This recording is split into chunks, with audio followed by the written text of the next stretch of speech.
Physiotherapy విద్యార్థులకు కనీస వసతి సౌకర్యాలు లేక దుర్భర స్థితిలో బిక్కుబిక్కుమంటూ విద్యను అభ్యసిస్తున్నారు. సన్ ఫిజియోథెరపీ కళాశాల యాజమాన్యం చాలా దారుణంగా వ్యవహరిస్తుందని పలువురు విద్యార్థులు ఆవేదన వ్యక్తం చేశారు.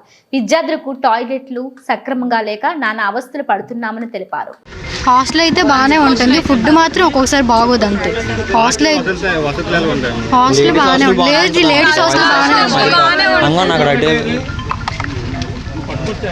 లేడీస్ హాస్టల్ అయితే బాగానే ఉంటుంది.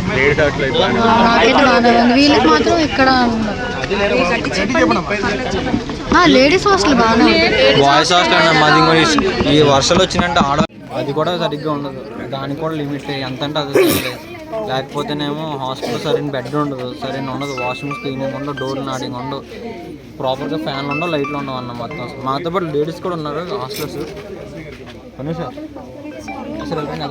మా గురించి క్వశ్చన్ చేస్తున్నారు అంటే మా గురించి క్వశ్చన్ చేస్తుంటే తీసేస్తున్నారు అంటే వాళ్ళకి వ్యతిరేకంగా తీసేస్తున్నారు. వాళ్ళు మెడికల్ లో వాళ్ళు చేశారు, వాళ్ళకి తెలుసు, వాళ్ళు వచ్చి చెప్తుంటే వీళ్ళు ఒప్పుకోవట్లేదు.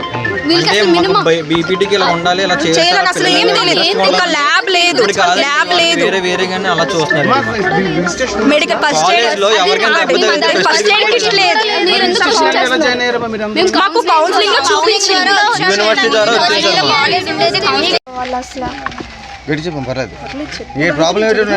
అసలు క్లాసెస్ చెప్పట్లేదు. ఇప్పుడు ఎన్ని మంది ప్రిన్సిపల్స్ వచ్చినా మార్చుతున్నారు, ఫీజు కట్టలేదు.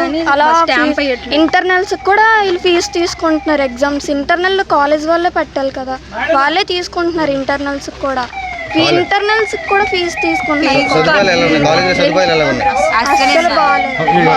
మేము దొంగతనంకి వెళ్ళి బస్ స్టాంప్లు వేయించాం. ఎన్నో నెలలు అసలు మాకు ఫ్యాకల్టీ లేదు. మేము కాలేజ్కి వచ్చి ఇలా రిసెప్షన్ వెంట కూర్చొని క్లాసులు లేకుండా మేము ఉన్నాం, చాలా నెలలు ఉన్నాం. అలాగే ఉన్న ప్రిన్సిపల్స్ అన్ని తీయించేసారు ఇద్దరిని. మాకు ఇప్పుడు ప్రిన్సిపల్ లేరు, ఎవరు లేరు. మాకు అడ్మిషన్తో 15, 60 ఇయర్కి 60 అన్నారు. జాయిన్ అయిన రోజు 2 monthsలో కాలేజ్ షిఫ్ట్ చేస్తామన్నారు, చేయలేదు. ఫ్యాకల్టీ లేరు. అందరూ కేజీహెచ్ నుంచి ప్రొఫెసర్స్ వస్తారు మీకు చెప్పడానికి. 3 days ఇక్కడ, 3 days కేజీహెచ్ అన్నారు.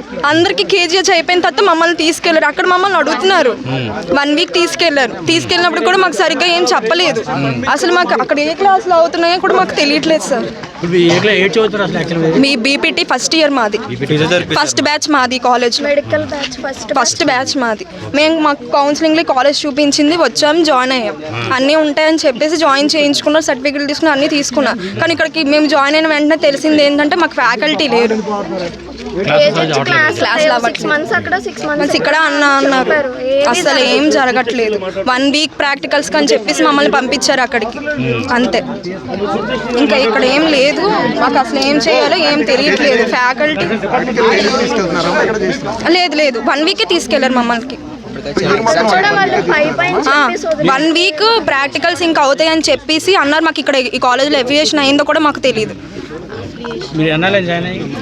ఫిబ్రవరిలో జాయిన్ అయ్యాం, 6 months దాటేసి. ఇంటర్నల్ ఒకటి జరిగింది ఫిబ్రవరి,